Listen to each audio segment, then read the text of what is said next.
sit in the seat of scoffers. But their delight is in the law of the Lord, and on his law they meditate day and night. They are like trees planted by streams of water, which yield their fruit in its season, and their leaves do not wither. In all that they do, they prosper. The wicked are not so, but are like chaff that the wind drives away. Therefore the wicked will not stand in the judgment, nor sinners in the congregation of the righteous. For the Lord watches over the way of the righteous, but the way of the wicked will perish. May the Lord add his blessing to the reading of his word this evening.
In coming here this evening, I have thought that perhaps in view of the tragic shootings of yesterday, that there might be some of you who are here in hopes that I might have abandoned my chosen topic in order to offer some commentary. But I must tell you that I seem somehow to be one of those people not well constituted to offer commentary in the heat of the moment. I have chosen, instead of reflecting on some of these things, to continue on with the topic that I had set out for myself.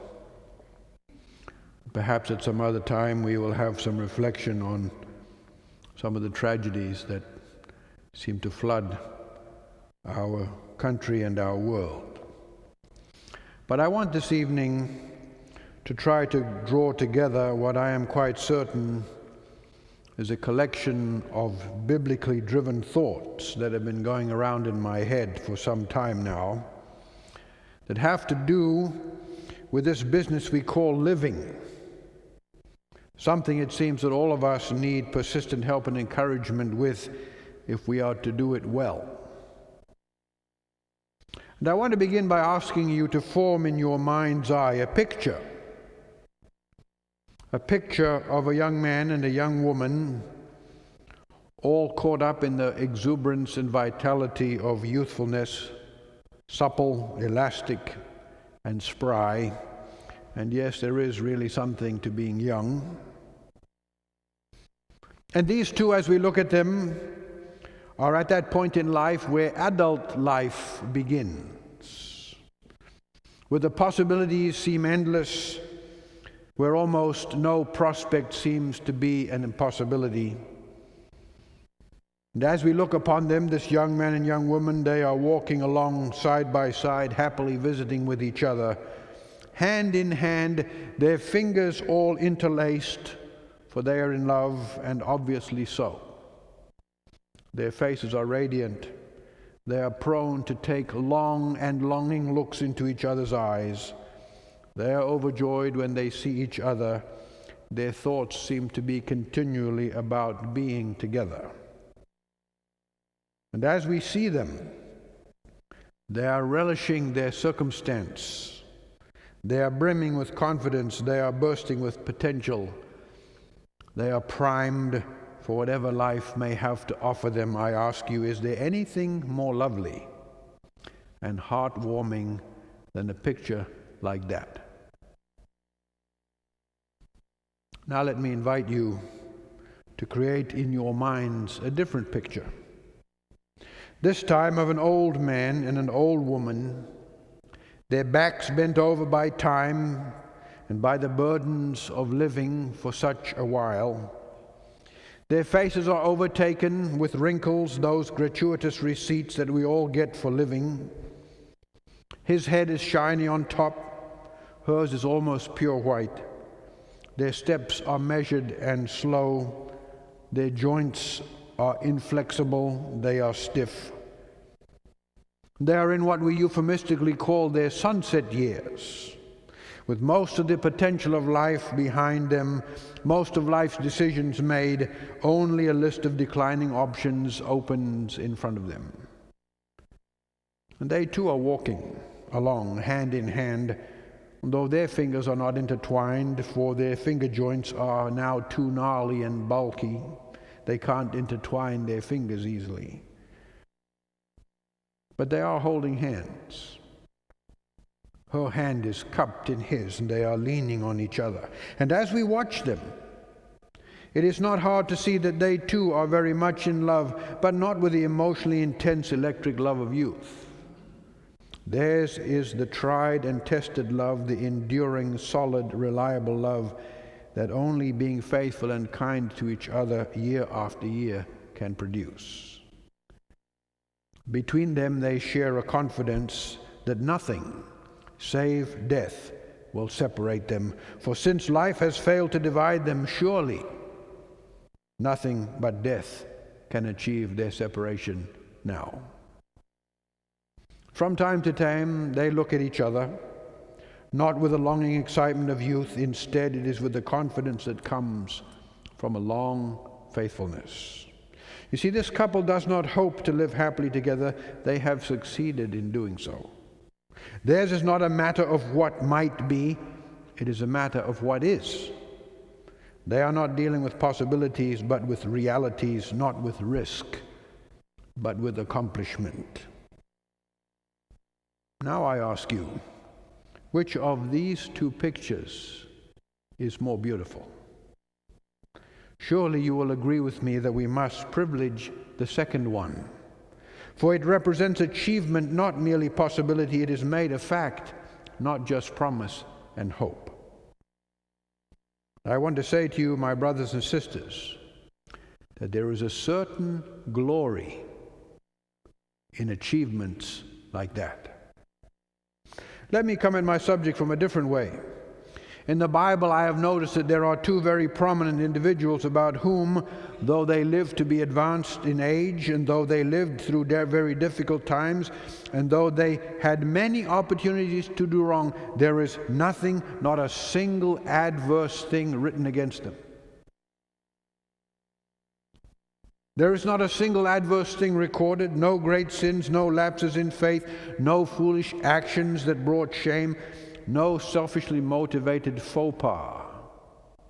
I have in mind Daniel, that luminary prophet of the Old Testament, who at a very young age lost his place of privilege and was taken by the enemy of his nation, taken far away to Babylon to live in captivity. And there, though he lived in the midst of great temptation, he managed to live an exemplary life. And I have in mind John the Revelator, who became a follower of Jesus while still in his teens. And he too lived to be an old man, 90-some years of age. He lived in a world very hostile to his beliefs. He faced numerous persecutions, but he also managed to live faithfully and well.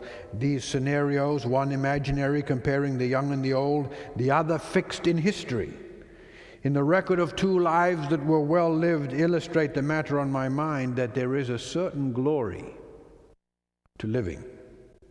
Think of it for a moment that human beings, frail and bound by time, inherently selfish, but possessed of the capacity to discern and choose, find their way through all the ups and downs of life in such a way as to amass a record of faithfulness that once assembled can never be denied or altered. I am saying to you that there is a certain glory in that.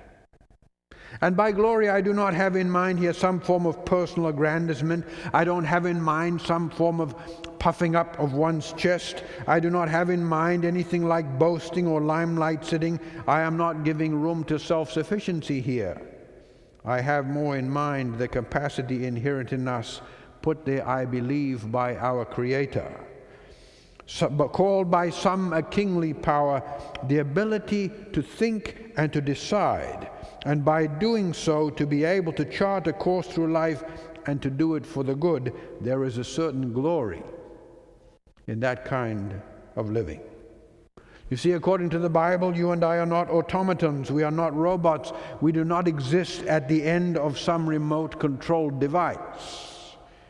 There is both the ability and the latitude to mull possibilities over and then to conclude upon some course of action, a decision that we have to make.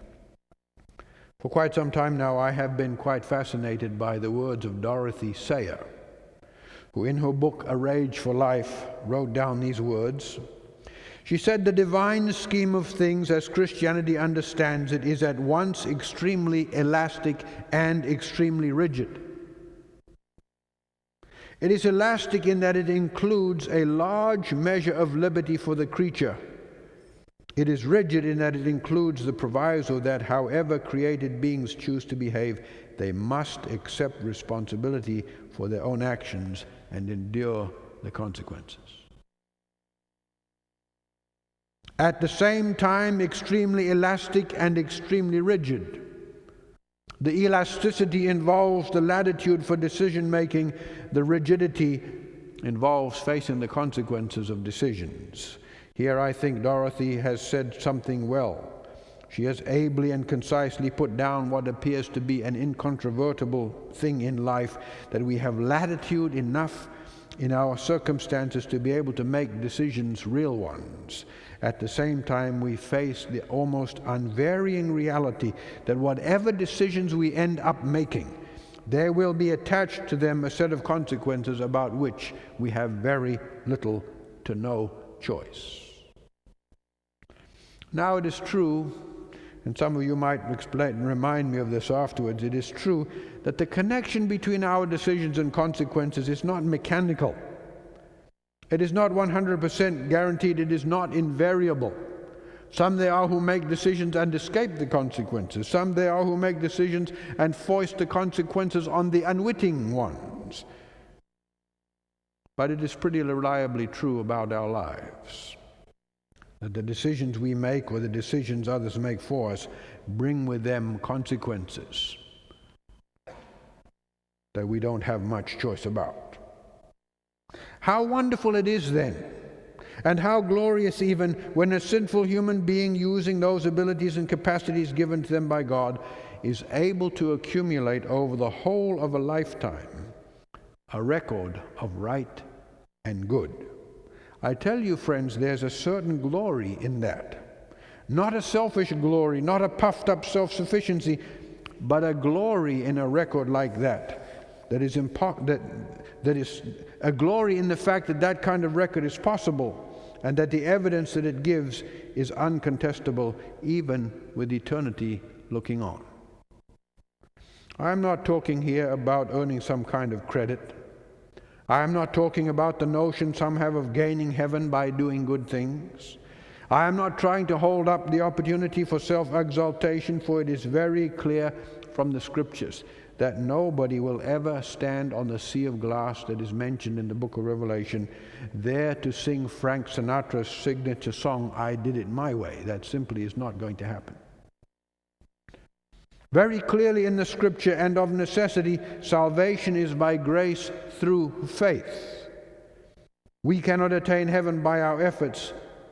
Nevertheless, there is a certain glory that attaches to life, a certain wonder, a certain nobleness that emerges from the fact that a sinful human being, by careful and diligent exercise of the capacities that God has given them, may accumulate a record of good living that eternity itself cannot undo or unseat. A couple of summers ago, I read some of the thoughts of Viktor Frankl, the once famous Austrian psychiatrist, words and thoughts that helped me understand this dynamic of living a little better. Without wanting to get too involved in Frankl's thoughts, let me just point out that Viktor Frankl postulates that life has two dimensions. The one is transitory, the other is very well established. And the transitory one consists of all those possibilities, all the potentialities, all those things that lie out in as part of our futures as possible. And who can calculate how many possibilities there are in any given life? How many possibilities lie out in front of us, especially when we are young? Those possibilities constitute the transitory part of life. The established part of life, he said, is made up of all those potentialities or possibilities that have now become actualized, that shift from what might be to what is, from being potentialities to being realities. And I want to read to you a little bit from Frankl's book entitled Man's Search for Meaning. He said, "I never tire of saying that the only really transitory aspects of life are the potentialities." Here this man is pointing out that as fascinated as we sometimes are with the possibilities that lie ahead of us, they are actually very transitory. They are ephemeral. They are like mist and smoke. But he continues, the moment those potentialities are actualized, they are rendered into realities. They are saved and delivered into the past, wherein they are rescued and preserved from transitoriness. For in the past nothing is irrevocably lost, but everything is irrevocably stored. And I want to bear down on the point here a little bit, that by our living, by the progression through life, by the decisions that are made, the events that take place, possibilities become realities. And they change inherently when that happens. The one is only transitory and possible, the other is reality. And Frankl continues, man constantly makes his choice concerning the mass of present potentialities. Which of these will be condemned to non-being and which will be actualized? Which choice will be made an actuality once and forever, an immortal footprint in the sand of time? At any moment, man must decide, for better or for worse, what will be the monument of his existence. You see, the future here, according to Frankl, is mere possibility. It is a place of the ethereal what might be, the wispy domain of the possible. The past is different. It is reality recorded. It is the place where things are fixed, where nothing can be done, where nothing can be erased. And his point is that human choice sits as the great divide between the two. And as I have thought about this, two thoughts come to mind. First, that it is from the selection of possibilities, which ones will become realities and which will not, that human responsibility emerges. You see, in the grand scheme of things, there is such a thing as human responsibility. If you are able to decide, and if you have things to decide between, then you are responsible. At least you are responsible to make some kind of a choice, which will be and which will not be, which means you're also responsible to face the consequences of your decision making. And secondly, it is unwise to become so caught up in what might be as to neglect the blessings of what already is, and I want to elaborate on that one. And perhaps I can do that by returning to my scenario of the elderly couple with their established record of good living. Should they spend their days lamenting times past, envying the situation of the younger couple, lamenting over their own lost youth, pining over what might have been? Is that how they should spend their time? Not if they are thoughtful. Because their situation, if you think of it, is actually the more enviable of the two. If for no other reason that they have, all the vagaries of life notwithstanding, successfully managed the business of choosing so as to turn possibilities into realities and to establish by that means a solid record within time that nothing can ever change. You see, by what stretch of whose imagination, then, should they be persuaded to exchange the concrete realities that they have laid down for the mere whimsical possibilities that lie before the younger couple? Such a thought, if you think of it, is foolishness.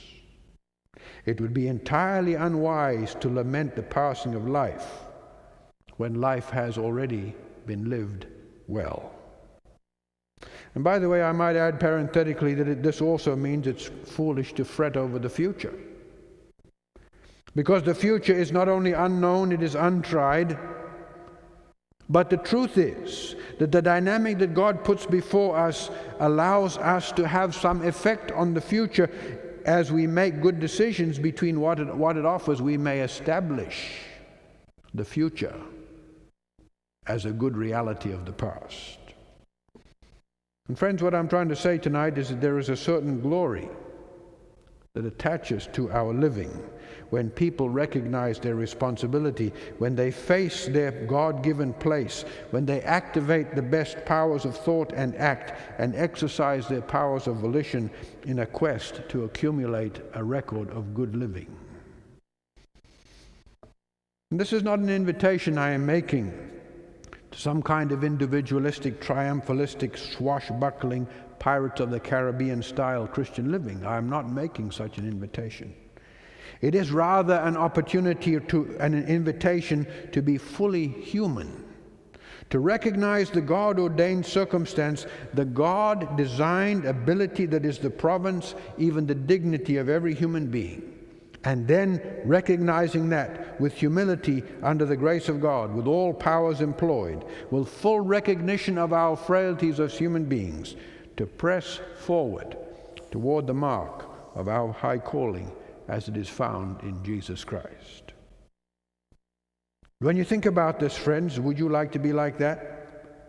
Would you like to be a responsible person? Do you want the exercise of your capacities of volition to accumulate a record for good living? This, I would suggest to you, is one path by which to bring glory to God. There is a certain dignity in understanding all of this, a certain glory in the process of doing it, a certain glory in having done it well. To see a mere mortal with the ability to choose either good or evil, choosing well, and by choosing well to accumulate a good record in this life that eternity itself cannot turn aside. There's something magnificent about that. I have for a long time very much liked the first Psalm, because as I read it, it seems to me that it exudes the thing I am talking about. Blessed is the one who does not follow the advice of the wicked, or stand in the pathway with sinners, or sit in the assembly of scoffers. Instead, he finds pleasure in obeying the Lord's commands. He meditates on those commands day and night. He is like a tree planted by flowing streams. It yields its fruit at the proper time, and its leaves never fall off. He succeeds in everything he attempts. Not so with the wicked. Instead, they are like wind-driven chaff. For this reason, the wicked cannot withstand judgment, nor can sinners join the assembly of the godly. Certainly the Lord guards the way of the ungodly, but the way of the wicked ends in destruction. It seems to me the psalmist, in putting this down, understood something of the ethos I am trying to explain tonight. That there is a certain glory to living. There is a certain dignity that is human, in that we have the ability to choose, to select from the various options open before us, and then to accept the consequences of our decision-making.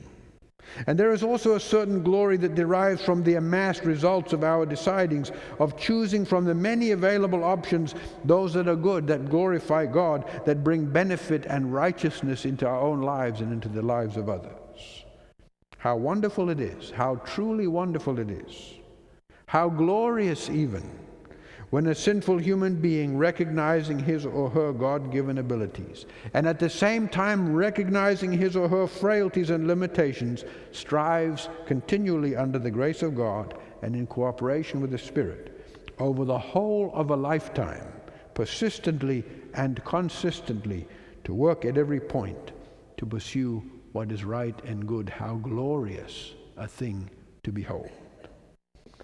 I am reminded how early in the book of Job it is recorded that one day the heavenly beings came before God and Satan was among them.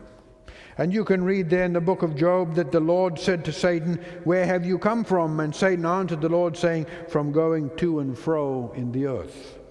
And I chuckle whenever I read that, because I like to remind people who travel a lot and who tell me about all their travelings that there is a certain person in Scriptures recorded as having spent a lot of time going to and fro over the face of the earth. See? The Lord said to Satan, "Have you considered my servant Job? There is no one like him on earth, a blameless and upright man who fears God and turns away from evil." Think about that. That here in the cosmic dimension, the glory of Job's living is cited as evidence that cannot be gainsaid.